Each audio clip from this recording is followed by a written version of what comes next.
Allah yang kekal, Bapa yang kami sembah dan muliakan melalui dan di dalam nama Tuhan Yesus, kami bersyukur oleh karena kesempatan yang Kau beri bagi kami pada saat ini untuk bisa berkumpul bersama-sama.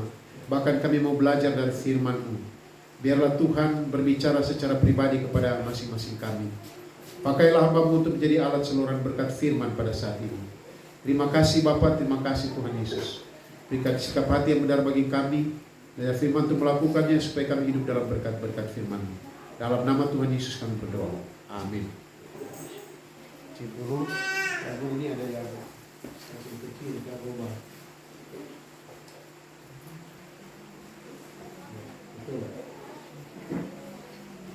Jadi teman-teman mahasiswa kalau kita bisa atur di sini tidak boleh rubah-rubah ya. Oh, udah dari belakang. Supaya tidak terganggu. Mari kita buka dalam Yohanes pasal 15. Bapak Ibu Saudara, ada satu bagian firman Tuhan yang populer di Injil Yohanes. Yohanes pasal 15, kira-kira pasal berapa itu? Pasal ayat berapa? Yang terkenal ya. Ayat 1 sampai ayat 8 ya. Yohanes 15 ayat 1 sampai 8 tentang pokok anggur yang benar. Kita akan lihat sama-sama bagian firman Tuhan itu. Yohanes 15 ayat 1 sampai ayat yang ke-8. Akulah pokok anggur yang benar, dan Bapa pula pengusahanya.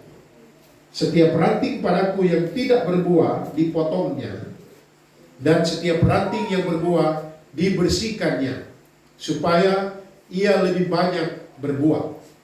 Kamu memang sudah bersih karena firman yang telah kukatakan kepadamu. Tinggallah di dalam aku, dan aku di dalam kamu. Sama seperti ranting tidak dapat berbuah dari dirinya sendiri kalau ia tidak tinggal pada pokok anggur. Demikian juga kamu tidak berbuah jikalau kamu tidak tinggal di dalam aku. Akulah pokok anggur dan kamulah ranting-rantingnya. Barang siapa tinggal di dalam aku dan aku di dalam dia, ia berbuah banyak, sebab di luar aku kamu tidak dapat berbuat apa-apa. Barang siapa tidak tinggal di dalam aku, ia dibuang keluar seperti ranting dan menjadi kering. Kemudian dikumpulkan orang dan dicampakkan ke dalam api, lalu dibakar. Jikalau kamu tinggal di dalam aku dan firmanku tinggal di dalam kamu, mintalah apa saja yang kamu kehendaki dan kamu akan menerimanya. Dalam hal inilah Bapakku dipermuliakan, yaitu jika kamu berbuah banyak, dan dengan demikian kamu adalah murid-muridku. Demikian jauh pembacaan firman Tuhan. Bapak Ibu Saudara-saudara yang saya kasih di dalam Tuhan Yesus Kristus, kalau kita ingin berbelanja sesuatu atau membeli sesuatu, maka kita mau yang kita beli itu atau yang kita belanja itu yang bagus ya, yang asli. Siapa ingin dapat yang palsu? Nah, misalnya di pasar itu ada jual emas. Emas kan warnanya yang palsu dan yang asli sama ya. Ada emas yang asli 24 karat kah, 23 karat kah. Tapi juga ada yang jual cuma 15.000. Dia bilang, pastikan 15.000 asli kah palsu itu? Palsu ya. Nah, kita ingin semua yang asli, yang sebenarnya, sejati atau sebenarnya. Saudara, tema khotbah saya pada saat ini adalah menjadi murid Kristus sejati. Menjadi murid Kristus sejati. Sejati atau sebenarnya itu sama artinya dengan tulen, asli, murni. Nah, saudara, kesejatian atau keaslian satu barang akan terlihat dari ciri-ciri, ada ciri-ciri yang khusus. Sekarang ini kalau saudara kita jarang bergaul atau jarang melihat, ada yang mereka buat dari plastik itu buah-buah atau bunga dari plastik. Tapi kelihatan seperti betul ya. Cuma ya kalau ini yang warna merah bunga itu sepertinya asli. Tapi sebenarnya itu palsu. Ada ciri-ciri tertentu keaslian. Nah, orang Kristen juga disebut sebagai murid Kristus. Ya. Pembacaan kita tadi di mana Yesus sudah berbicara kepada murid-murid persiapan Yesus besoknya dia akan menderita sengsara mati di kayu salib. Dan pada malam yang sama, pada waktu dia berbicara tentang hal ini, Yudas mengkhianati dia, menjual dia. Dan Petrus menyangkal dia. Nah, Yesus mempersiapkan mereka dengan firman Tuhan ini. Jadi sekali lagi, orang Kristen disebut juga sebagai pengikut Kristus, yang disebut juga sebagai murid Kristus.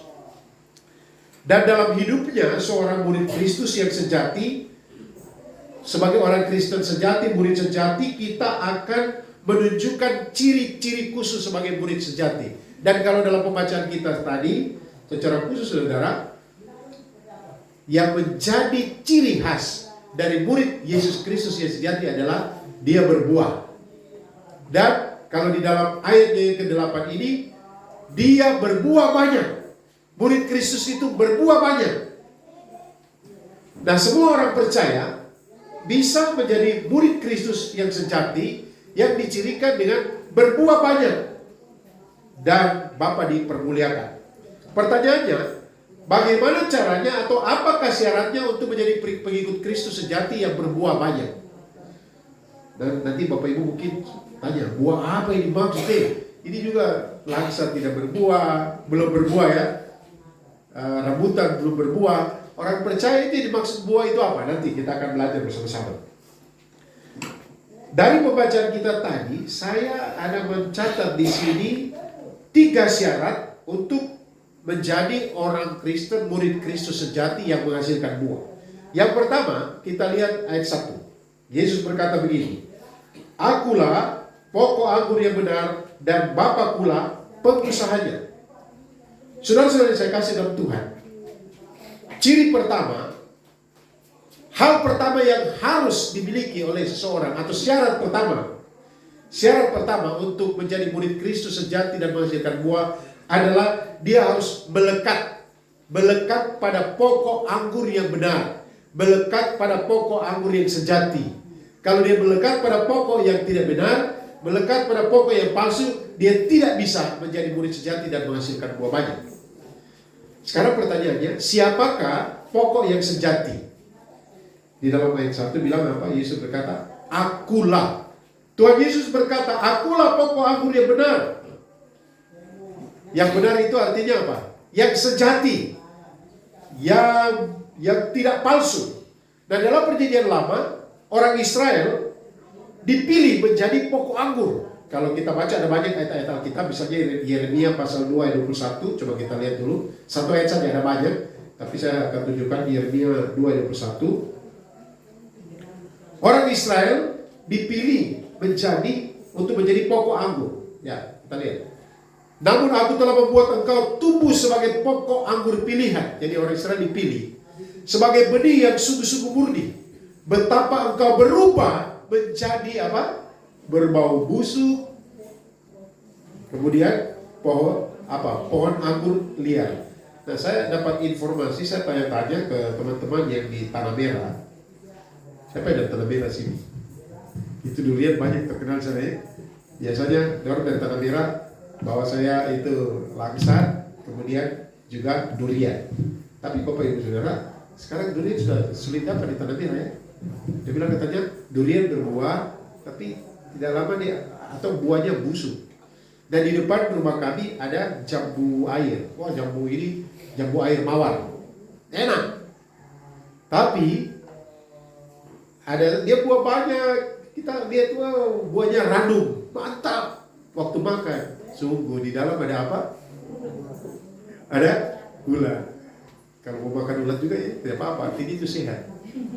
Ada kan ibu-ibu sih makan ulatnya. Ada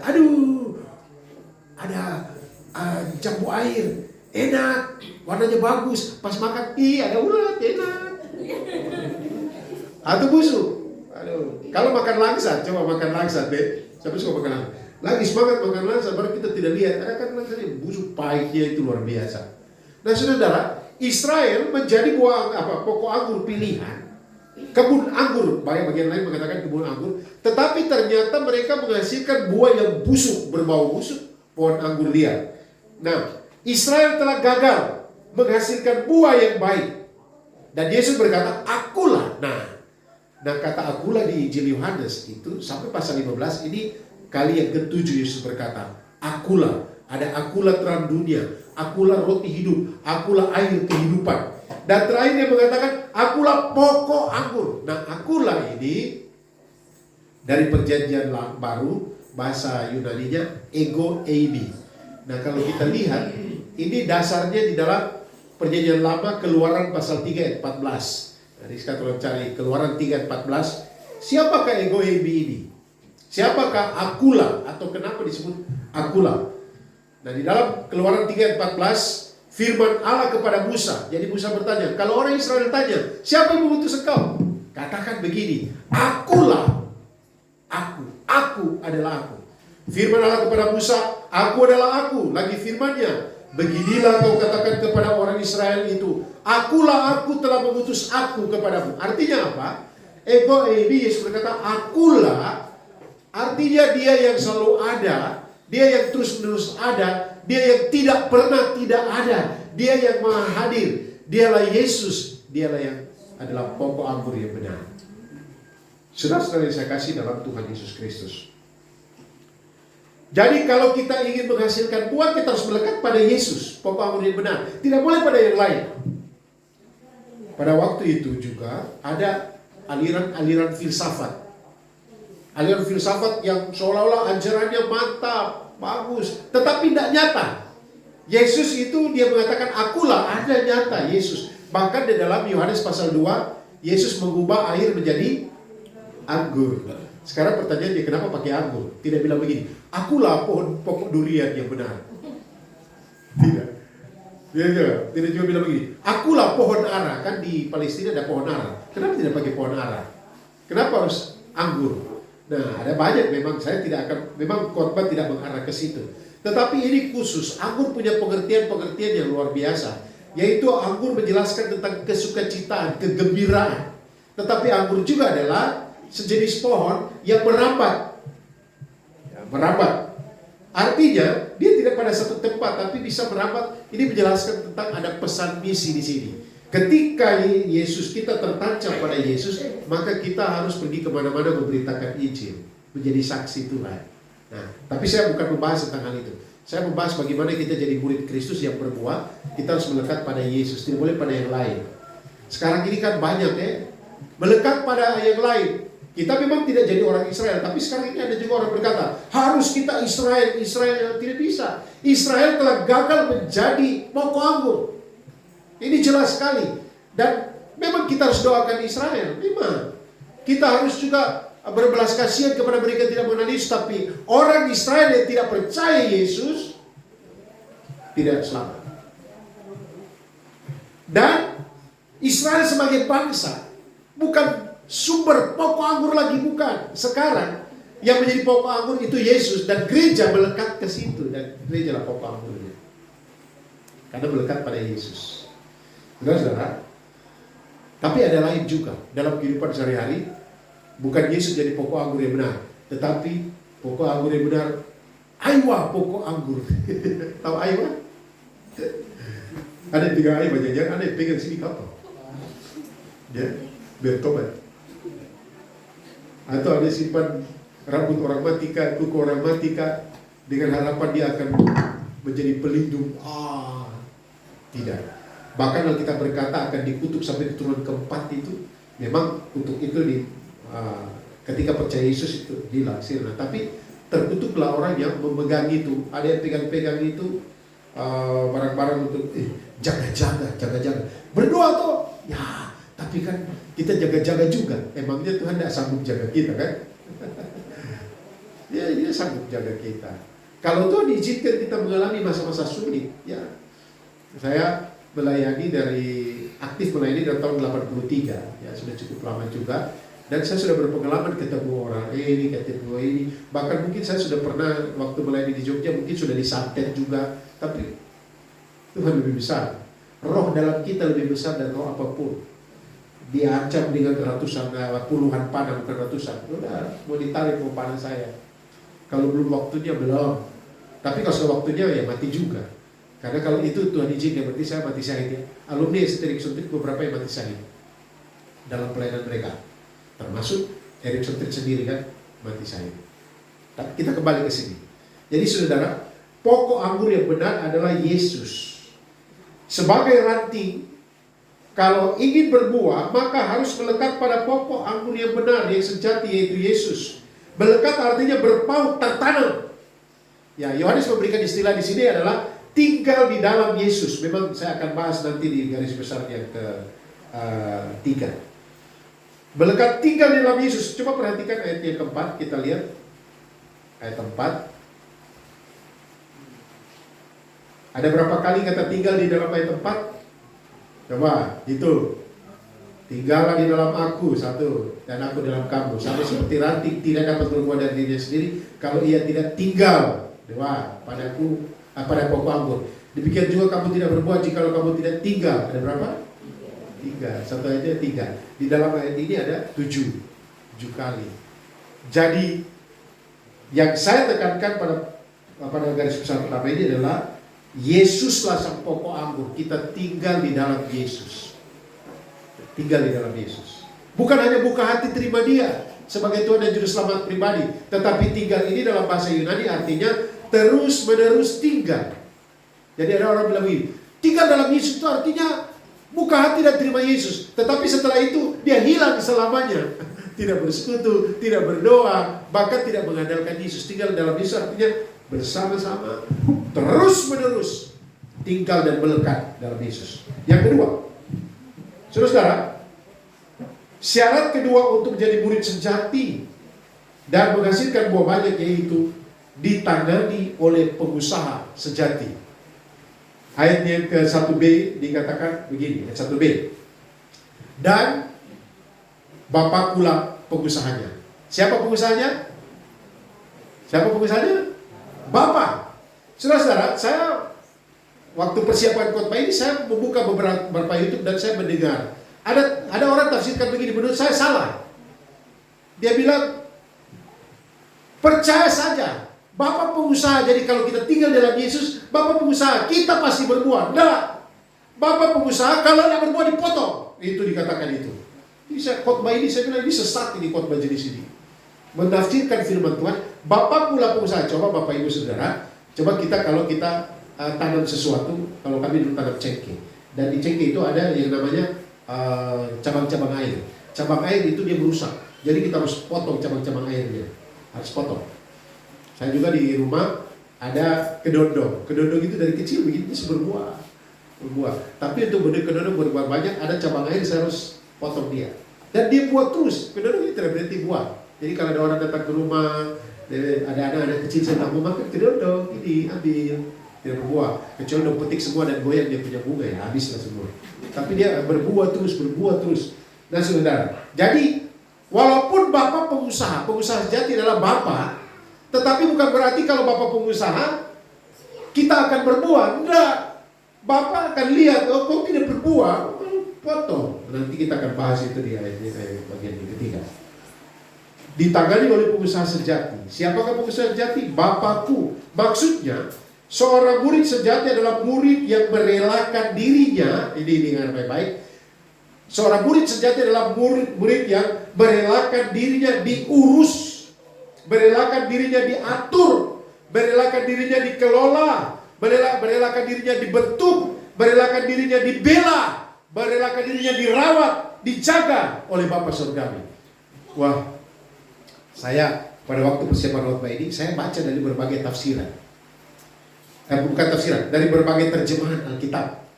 Nah, kata-kata yang saya bilang begini, diurus, diatur, dikelola, dibentuk, dibela, dirawat, dijaga. Itu yang disebut Bapakku pengusahanya.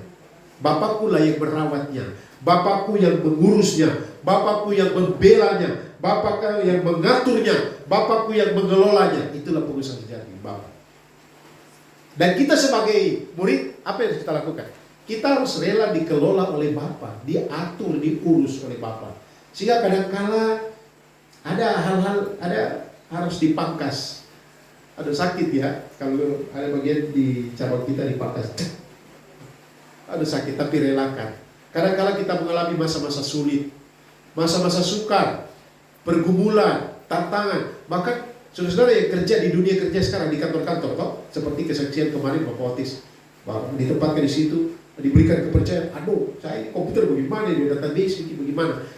Sama dia saya kasih tugas ke mahasiswa. Aduh, mungkin saya dosennya begini, karena saya lihat yang saya ajar ini kan calon-calon guru toh.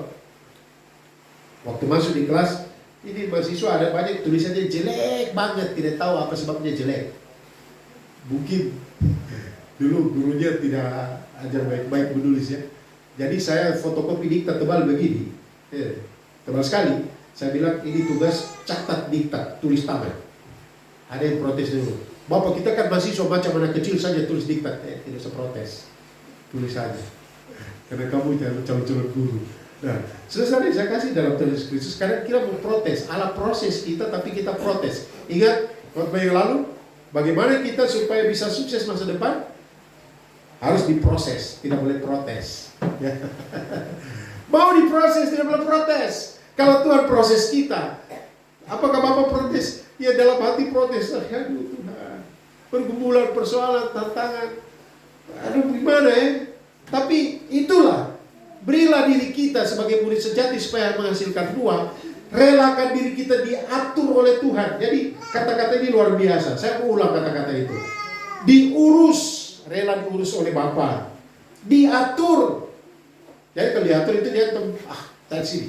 Seperti di kitab Yeremia dikatakan begini. Bapa sebagai Allah sebagai penjunan, kita dibentuk oleh Bapa, ya dari tanah dibentuk.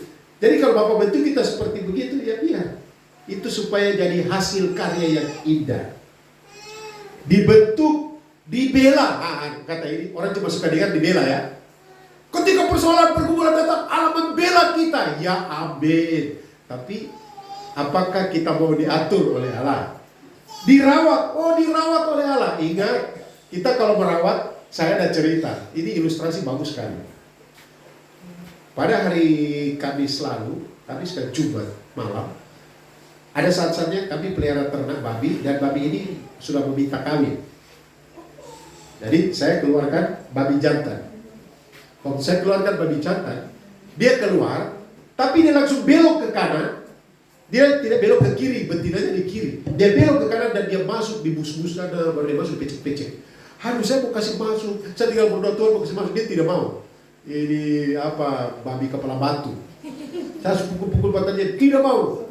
Aduh, ya, kan lutut sakit, kan saya mulai stres. Saya berdoa Tuhan tolong babi ini, saya mulai bicara babinya.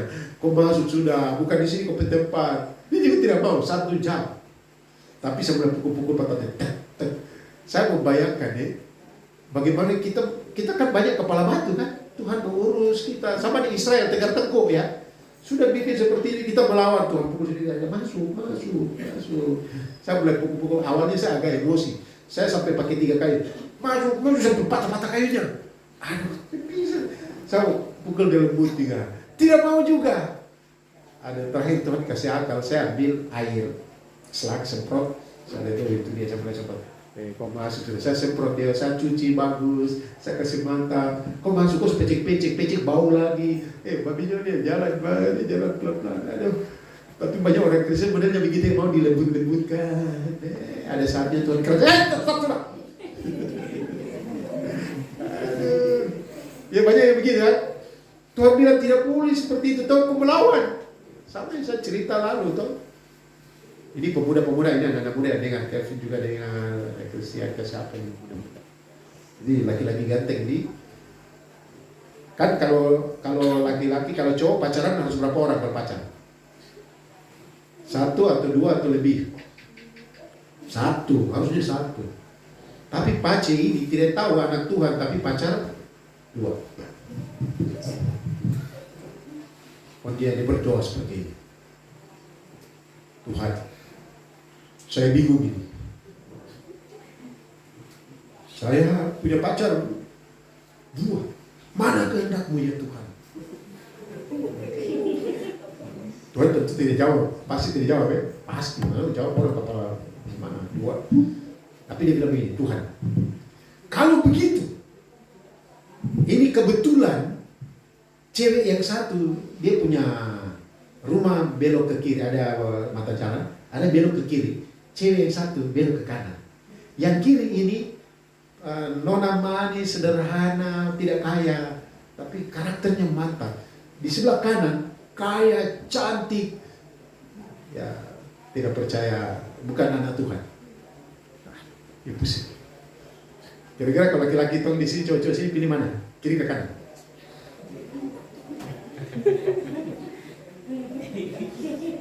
Pilih mana? Jujur dalam hati. Tidak usah jawab. Baru laki-laki ini dia punya kuda. Tuhan, saya tutup mata. Saya akan naik kuda. Kalau dia belok kiri, apa boleh buat kiri saya itu? Kalau dia cantik, dia bagus, dia. Tapi kalau dia belok kanan, berarti kanan. Dia mulai pacu kuda. Hatinya mulai bergerak. Tiba-tiba dia cigik sebelah kanan. Cigik sedikit saja. Kan udah belok kanan. Dia bilang, haleluya, puji Tuhan, ini kehendak Tuhan. Nanti saya injili dia Tuhan. Nanti saya akan layani dia Tuhan. Kemudian singkat cerita, mereka urus pernikahan mewah. Perempuannya, wih, cantik. Setelah selesai menikah, 1 bulan, 2 bulan, ya ada bulan madu. Kemudian setelah itu madunya hilang, tinggal bulannya. Perempuan mulai bikin kepala pusing. Laki-laki bilang, saya tuh ke gereja dulu. Kau sudah ke gereja? Aduh, ini bagaimana ini? Oh, perempuan mulai bikin dia pusing kepala, dan dia bilang, Tuhan, kenapa ini terjadi seperti ini Tuhan? Dia mulai protes Tuhan lagi. Ya ampun. Tuhan, bagaimana? Ini kan saya sudah gumuli, saya sudah doakan. Kemudian ada pikiran bilang begini, yo gumuli apa kok bentar, kok cigis sedikit sebelah kanan itu yang waktu lalu, kok ada cigis sedikit tuh. Tapi itu kan cuma sedikit saja. Ya ampun, itu menunjukkan isi hatimu. Saudara, kadang-kala Tuhan ingin kita ikut kehendak Tuhan, toh. Janganlah kamu menjadi pasangan yang tidak seimbang. Tapi karena waduh, cantik atau ganteng, apalagi ada knalpot ya. Kan biasa cewek-cewek bilang begini, saya itu kalau ingin punya teman hidup, yang penting hatinya. Apa itu? Hatinya. Bagi saya itu yang penting kepribadiannya. Betul toh? Kita kalau cari pasangan, kepribadian ke tidak? Pribadian ya. Punya mobil pribadi, punya rumah pribadi. Bukan itu ya. Saudara, kalau Tuhan bilang jangan tawar-tawar ya. Ibu gembala dulu waktu masih muda, ibu tidak ada tuh, nanti di YouTube jadi nggak. Dia pacaran ya kan, bukan orang percaya. Baru katanya dia cek, kenapa ya? Nanti saya injili. Untung Tuhan tidak dengar kok berdoa, dan Tuhan saya berdoa, jadi saya ketemu dia ibu, kalau tidak. Karena saya masih anak SMA, beliau sudah kuliah waktu itu. Anak SMA yang paling berani juga ya. Nah, saudara-saudara, Bapakku pengusahanya, kita harus ditangani oleh pengusaha sejati Bapa di surga. Dan kita berkata di dalam Yeremia pasal 17 ayat yang ke-7, diberkatilah orang yang mengandalkan Tuhan, yang menaruh harapan kepada Tuhan. Itu artinya apa? Artinya kita menaruh harapan, memberi diri, ditaruh kepada Tuhan masa depan kita. Ya kan? Kadang-kadang kita pusing di dunia kerja juga. Aduh Tuhan, kenapa saya di sini Tuhan? Jangan protes. Kalau Tuhan izinkan situ, minta hikmat dan minta kemampuan daripada Tuhan. Sekarang saya kalau ketemu dia mantan mahasiswa, alumni, dan mereka bilang, aduh dia jadi guru di sana. Dia yang andalan di soal komputer. Oh, saya ingat dulu. Dulu kan laptop itu paling susah sekali ya. Saya bawa laptop sampai 3 ke kelas. Ini laptop punya mama, laptop punya saya, laptop punya siapa, Billy ke waktu itu. Dong mahasiswa latihan. Sekarang andalan-andalan. Dulu kalau bicara sekarang kalian itu udah biasa ya, macam HP. Tapi dulu kasihan, kita juga pakai mesin ketik cari-cari begini. Karena kalau mahasiswa, waduh, Bapak ini bagaimana ini? Kok ketik salah, saya coret bikin lagi. Salah, coret bikin lagi. Aduh Bapak, tapi tangan sakit ya, nggak apa-apa. Nah, biasanya kan kalau orang dari kampung-kampung, rata-rata kita dari kampung toh. Saya di asrama putri dulu, ada peraturan, tidak boleh kerja sudah larut malam, sudah jam 10, sudah tidak boleh. Tapi doi itu biasa ketik begini, bunyi. Tek. Berkaka, huruf B-nya di mana? Ada di situ, cari. Mesin ketik. Wah, jadi suka ketik lagi, tek, tek, bunyinya seperti ayam patok lebih banyak. Apa, kakak, ini huruf K ada taruh di mana?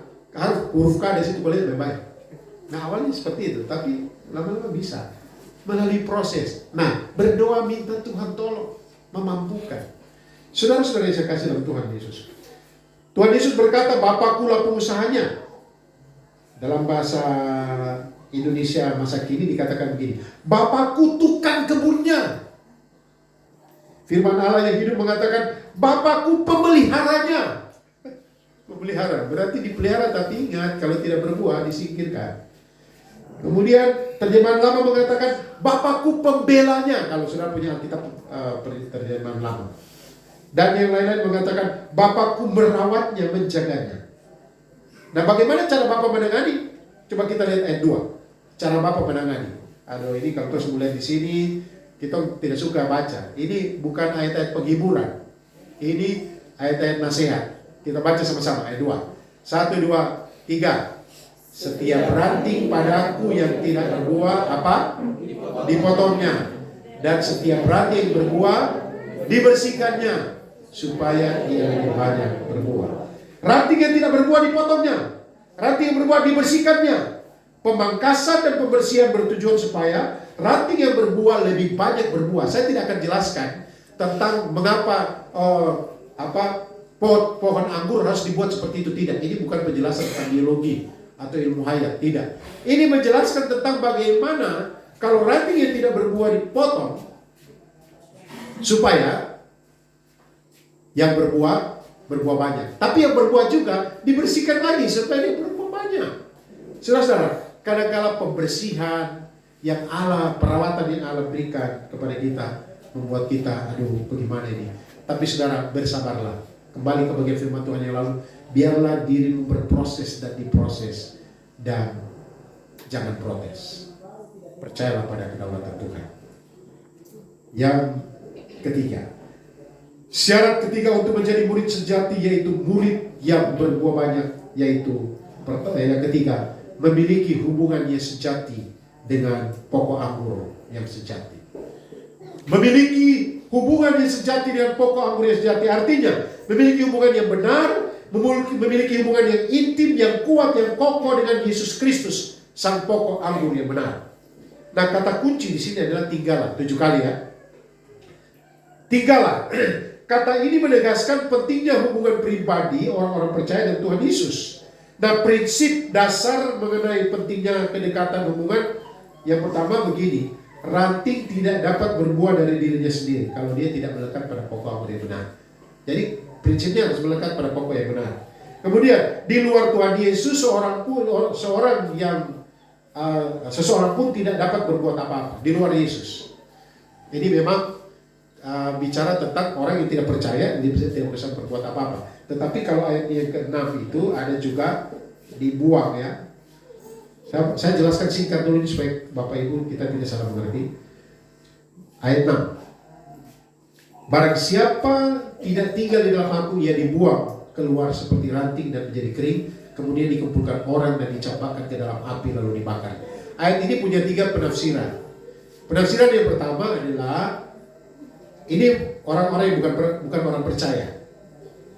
Bukan orang percaya. Tapi penafsiran ini tidak tepat. Penafsiran yang kedua, ini orang yang sepertinya percaya tapi sebenarnya tidak percaya. Kelihatannya datang di gereja, baca Alkitab, berdoa, tapi dia tidak memiliki Yesus dalam hati. Nah, ini juga tidak. Namun yang disebut di sini adalah orang yang sudah lahir baru, yang sudah percaya tetapi tidak berbuah, itu mengalami dibakar, dicampakkan ke dalam api, artinya dia mengalami proses. Kalau kita baca di 1 Korintus ada itu, dan di dalam Perjanjian Lama banyak. Jadi seperti di dalam api diproses oleh Tuhan. Nah, pendekatan saya akan bicara tentang pentingnya hubungan yang sejati. Saudara-saudara yang saya kasih dalam Tuhan, bagaimana supaya kita memiliki hubungan yang sejati? Itu ayat 7 bilang apa? Mintalah. Ayat 7. Mintalah dan kamu akan menerima. Syaratnya apa? Tinggal di namaku dan firmanku tinggal di dalam kamu. Artinya begini, terus-menerus dalam Yesus dan terus-menerus dalam firman. Jadi orang percaya kalau ingin berbuah harus sering baca firman, atau baca Alkitab. Saya kemarin berdoa begini dengan Tuhan. Saya sudah siapkan khotbah. Saya sudah siapkan khotbah dan saya bilang begini. Tuhan, saya sudah siapkan khotbah, tapi saya ingin Tuhan bicara secara pribadi kepada saya bagian firman Tuhan yang lain. Saya rindu untuk dapat firman Tuhan itu. Nah, Bapak Ibu Saudara, adik-adik saya kasih dalam Tuhan Yesus Kristus. Supaya kita menghasilkan buah, kita harus cinta firman. Banyak ajaran-ajaran filsafat, ada banyak pikiran-pikiran yang kita bisa lihat, bahkan kita bisa nonton YouTube dan lain sebagainya. Tapi baca Alkitab, ada aplikasi Alkitab ya, ada ya. Saya biasanya daripada mono-mono, saya biasanya pasang itu aplikasinya, dan saya tadi malam saya mulai di Injil Yohanes pasal 1. Sebelum tidur saya dengar jelas pasal 1, pasal 2 saya bisa dengar. Pasal 3 mulai sono. Saya terbangun, kadang-kadang malam terbangun untuk buang air atau apa, saya dengar firman Tuhan. Tadi malam saya sudah dengar di Roma pasal berapa kah? Firman Tuhan dengar, saya bangun buang air. Sebelum tidur juga, dan akhirnya hilang lagi pikiran, tertidur lagi. Pagi-pagi bangun dan lihat, HP tinggal 30% kah, berapa persen? Cepat-cepat cas. Dan saudara saya kasih dalam Tuhan Yesus Kristus. Rindukan firman-Nya, dan buahnya apa? Sekarang kita tanya. Kalau kita dekat dengan Tuhan jadi murid sejati, buahnya apa ya?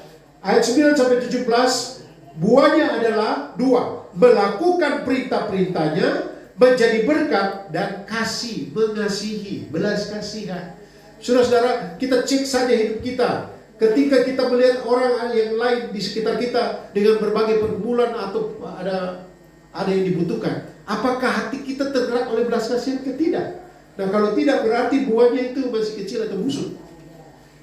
Buah yang lain kita bisa lihat di dalam Galatia pasal 5, buah-buah roh, kasih, sukacita. Jadi kalau orang Kristen itu tidak sukacita, muka-muka cemberut, kasihan dia. Sekarang lihat kiri kanan, kasih sebut dan senyum yang terbaik.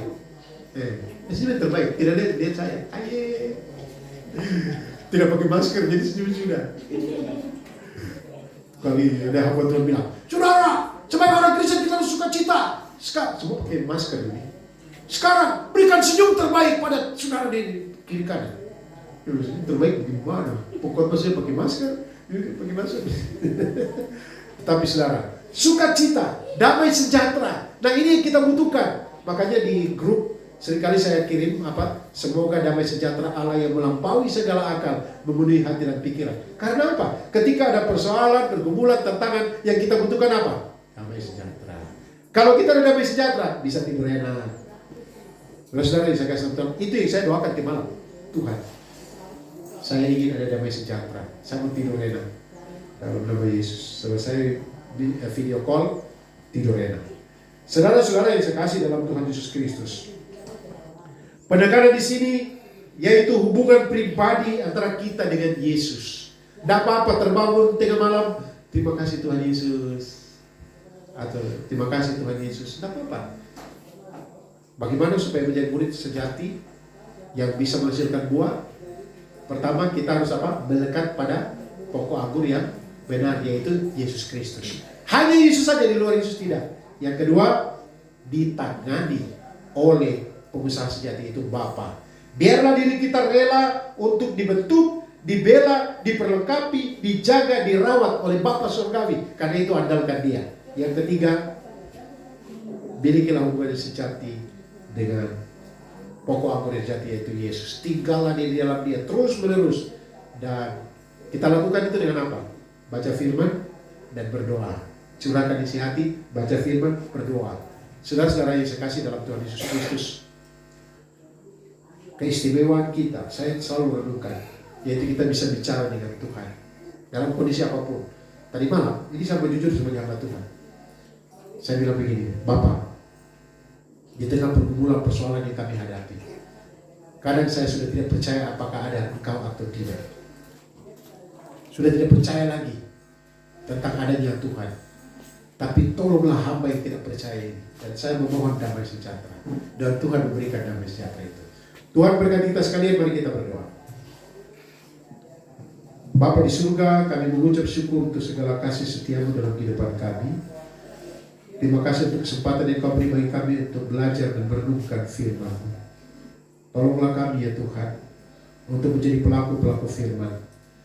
Tetap mau dan mau diperlengkapi oleh Tuhan, dibentuk, dijaga, dipelihara, tetapi memiliki hubungan yang intim dengan Engkau. Terima kasih untuk firman-Mu, tolonglah kami sekalian. Ya Allah Roh Kudus, kami mengucap syukur dalam nama Yesus. Amin. Ya, saya kembalikan kepada pengacara.